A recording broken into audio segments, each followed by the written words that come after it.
баш ооруну кан тибүү шартында калтырса болот.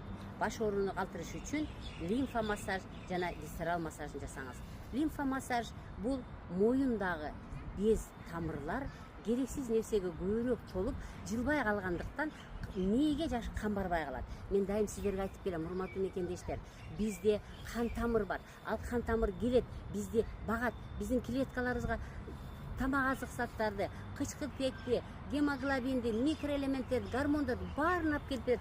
Ар бир денебизге кызыл кан тамырлар тамак алып келип берет. Мына ошо кызыл кан тамырда келип аткан артериянын ичиндеги қан канчалык таза болсо, ошончолук баш оорубайт. Качан баш ооруп калат экен?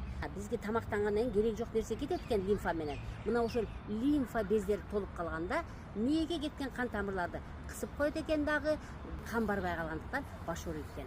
Анда сиз лимфа массажын жасаңыз. Бул YouTube'да берилген. Сөз түрдө лимфа массажды мен денени 3кө бөлүп жасагыла деп айткам. Биринчи бөлүк баш бөлүгү, экинчи бөлүк көкүрөк бөлүгү, үчүнчү бөлүк бут жак, ылдыйкы бөлүк. Мына ошонун баш бөлүктү туура баштаңыздар.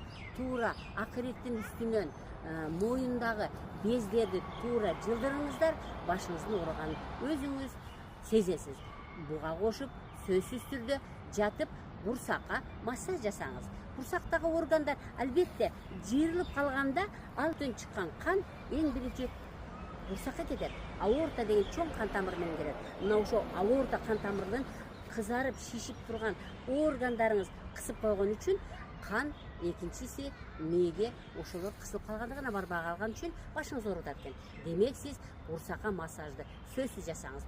Сиз аптекага чыгып калбаңыз. Сиз химикат препаратты ичип башымды оорусун басам дебеңиз. Сиз эң жакшысы жата калыңыздагы курсакка массаж жасай коюңуз жана баш жактагы лимфа массаж жасаңыз, сиз баш оорудан арыласыз.